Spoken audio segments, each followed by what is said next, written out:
Now the inflation is so great that it's already pushed us into recession. And so now Americans are going to be suffering the worst of both worlds. We're going to have high inflation and recession at the same time. Ugh. And the policies of the Biden administration are going to make inflation and the recession worse.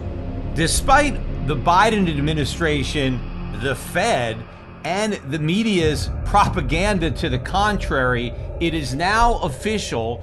The U.S. economy is, in fact, in a recession. Now, the recession deniers are continuing to operate under a delusion that the economy is not in recession based on their willingness to redefine what a recession is and the media's willingness to go along with the con. But we got the release of the official GDP statistics on Thursday, and as I have long suspected, they revealed a contraction in the U.S. economy in the second quarter. The official consensus forecast going into that release was that the U.S. economy would have expanded by 0.5% during the second quarter.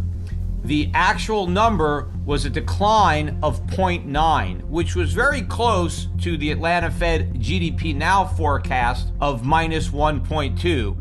And in fact, this is just the original estimate for Q1 GDP. This estimate is going to be revised as additional data comes in, and it's my expectation that those revisions will be downward, and that ultimately I believe that Q2 GDP will actually be weaker than the minus 1.2% that the Atlanta Fed was forecasting. But given the fact that the economy contracted by 1.6% during the first quarter, we have now met the technical definition of recession, which is a decline in GDP for 2 consecutive quarters. Now, of course, in a recession, GDP can decline in more than 2 consecutive quarters. And in fact, in this recession, I think that is going to be the case. I think Q3 is also going to be negative. But in order to qualify as a recession, the minimum criteria is that you have 2 consecutive quarters of negative GDP. And we have now met the technical definition for what is minimally required to constitute a recession, except instead of accepting the fact that the U.S. economy is in recession, both the Federal Reserve and the Biden administration are refusing to acknowledge reality. And again, the fact that the Fed has adopted the Biden administration's fantasy proves that the Federal Reserve is not independent, but part of the Biden administration. Now, I speculated on my last podcast that the reason that the Biden administration got out in front of this negative GDP number and claimed that 2 consecutive quarters of falling GDP was not the definition of recession was because they had in fact gotten an advanced look at these numbers, and they knew for a fact that the number would be negative. And so they wanted to get out in front of this by redefining recession in advance. Of course, the fact that we're in recession means that during the entire time when the Biden administration and Fed Chair Powell were talking about the strength of the U.S. economy.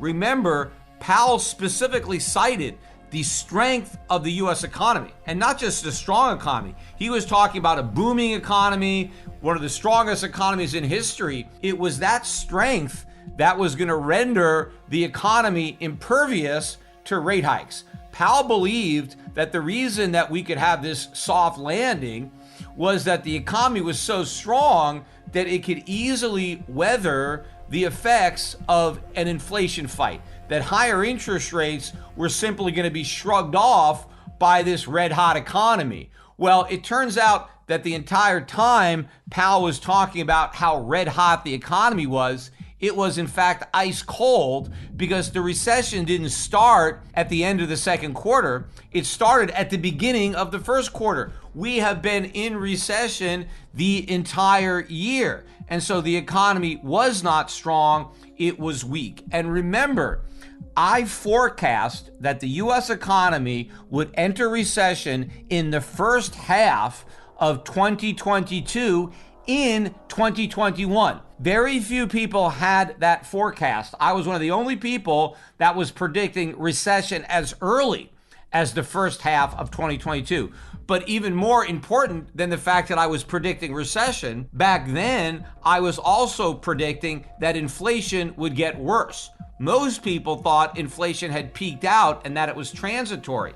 In contrast to that, I said that not only was the economy weak and going to get weaker, but that inflation was strong and was going to keep getting stronger. I was forecasting stagflation. But specifically, I was forecasting the combination of recession and high inflation, not just weak economic growth, but negative economic growth. And that is, in fact, exactly what we have. The U.S. economy is in recession, and the last official inflation numbers that we got showed a year-over-year increase in consumer prices of 9.1%, a 40-year high. Now, all of the people who were claiming that the economy was strong and that there was no recession anywhere in sight are now refusing to admit that we're in recession, even though the evidence is there that we are. They are now redefining recession so they can pretend that we're not in one. But the only thing more amazing to me than the Biden administration or the Fed pretending that a recession is not a recession is the media's willingness to go along with it. Other than Fox News, if you look at how the press is reporting the second quarter decline in GDP, nobody is calling it a recession.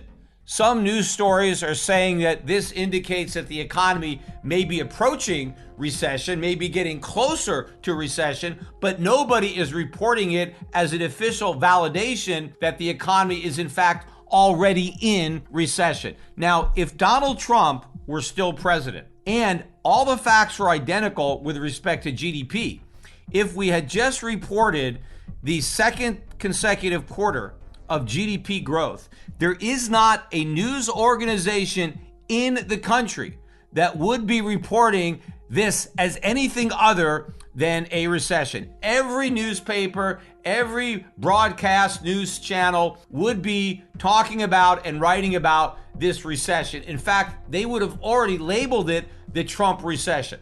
They would be blaming Donald Trump for the recession that was officially confirmed by 2 consecutive quarters of falling GDP. After all, that's all a recession is about. It's all about GDP. If the GDP is growing, then you're not in recession. If the GDP is contracting and the contraction spans at least 2 quarters, you're in recession. That's it. It's got nothing to do with the level of unemployment. There is no specific unemployment rate that qualifies the economy as being in or not in recession. The only qualifying factor relates to GDP. But now, in order to pretend that we're not in recession, the Democrats claim that it has nothing to do with GDP. Well, if a recessions have got nothing to do with falling GDP, then what constitutes a recession? Well, according to the Biden administration and now the media, a recession is a broad-based decline in the economy. Okay, well, isn't that what we've got? As I said in the last podcast, all the evidence supports the fact that we have a broad-based decline. In fact, the broad-based decline is so great that we've had 2 negative quarters of GDP, which means we're in a recession, but somehow we no longer have an objective standard from which to declare recession. It's now subjective. Somebody officially has to decide that the decline is broad-based enough to constitute a recession. And obviously, if you leave it up to the political party in power, well, they're never going to acknowledge a recession. So I guess we're never going to have one again. There is no doubt in my mind that if Trump were president and we had a second quarter of falling GDP, there's no question that Trump would try to blame the recession on other factors. He may be trying to blame it on Putin or COVID or the sanctions or the Democrats in Congress or any one of a number of things. But there is no way that Donald Trump would be able to deny the fact that we are, in fact, in recession. Because if Donald Trump tried to do what the Biden administration is, in fact, not only doing, but getting away with, he would be crucified in the press. Can you imagine how the media would react to Donald Trump trying to redefine recession in order to pretend that we were not in one? There is no way that he could possibly get away with something like that, and so he wouldn't even try. The amazing thing is that Joe Biden knew that he could get away with it. He knew that no matter what he said, the media had his back. And again, that proves the bias in the American media, because they are willing to go along with this con to try to pretend that the economy is not in recession, to make Joe Biden look good and to help the Democrats get reelected in November.